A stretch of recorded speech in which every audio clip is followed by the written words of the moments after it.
السلام علیکم دوستوں، کیا حال؟ امید کرتا ہوں آپ سب خیریت سے ہوں۔ تو آج کی جو ویڈیو جو میں بنا رہا ہوں وہ دانش سکولز کے والے جتنے بھی دانش سکول ہیں ان کی تیاری میں کچھ پچھلے چند سالوں سے کروا رہا ہوں۔ تو اس سال جب 9th کا رزلٹ آیا ہے جو بہت ہی برا آیا ہے، لیکن کچھ بچے جو میرے دانش سکول میں پڑھ رہے ہیں ان کا رزلٹ ماشاءاللہ بہت زیادہ اچھا آیا ہے۔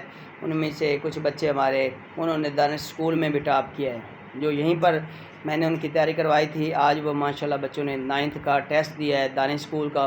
ان کے محمد سلمان والد محمد ارشد جیڈو ہے، اس نے 555 میں سے 536 نمبر لے کر دانش سکولز میں پہلی پوزیشن حاصل کی ہے۔ اس کے بعد محمد عاقب والد محمد شفیق ہے، انہوں نے دانش سکول میں 528 نمبر لے کر 555 میں سے تیسری پوزیشن حاصل کی ہے۔ ماشاءاللہ اس کے نمبر بہت اچھے۔ اس کے علاوہ اور بھی بچے ہیں جن کے 500 سے زیادہ نمبر آئے ہیں۔ تو جیسا کہ آپ دیکھ رہے ہیں اوورآل رزلٹ بہت ہی برا آیا ہے، بہت ہی بھیانک ہے۔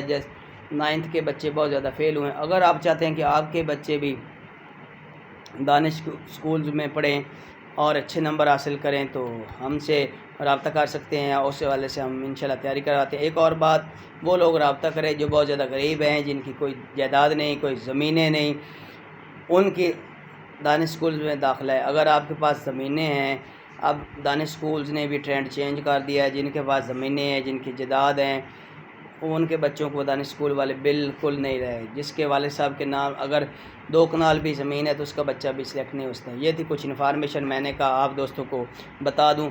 اور ایک اور بات جو آخر میں آپ کو بتاتا چلوں کہ کامیابی کبھی بھی ایک دن میں نہیں ملتی۔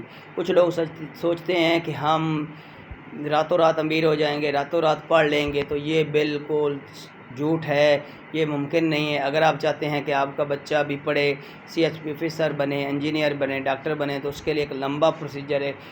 اس کو اپنی زندگی کے 10 سے 15 سال لازمی دینے پڑیں گے۔ جب وہ 10 سال کا ہو جائے تو اس پر فوکس کرنا شروع کر دیجئے، اس کو پڑھانا شروع کر دیجئے، اس پر محنت کرنا شروع کر دیجئے۔ جب آپ کا بچہ 10 سال سے اوپر نکلتا ہے تو اس پر لازمی توجہ دے، محنت کرائیں، اس کا چیک کا بیلنس رکھیں۔ اگر آپ چاہتے ہیں، شوق آپ کا ہے نا، اس کو CHP آفیسر بنانا، ڈاکٹر بنانا، انجینئر بنانا، تو اس کی لک آفٹر بھی آپ والد ہیں، بھائی ہیں، تو آپ نہیں کرنی ہے۔ تو لازمی ان کی لک آفٹر کریں۔ جب وہ شام کو گھر آئیں ان سے پوچھیں آج سر نے کیا پڑھایا ہے، تو اگر 15 سال آپ اس کی لک آفٹر کر لیتے ہیں تو آپ جو کچھ بنانا چاہتے ہیں وہ بن جائے گا۔ اگر آپ کا بچہ جو بننا چاہتا ہے، اگر اگلے 10 سے 25 سال کے درمیان اگر وہ محنت کرے، وہی کام کرے، وہاں ان لوگوں میں اٹھے بیٹھے جو وہ بننا چاہتا ہے، تو لازمی بن جائے گا۔ اگر یہ میری ویڈیو اچھی لگے تو لازمی شیئر کریں، میرے چینل کو سبسکرائب کریں اور کمنٹس لازمی کریں۔ شکریہ۔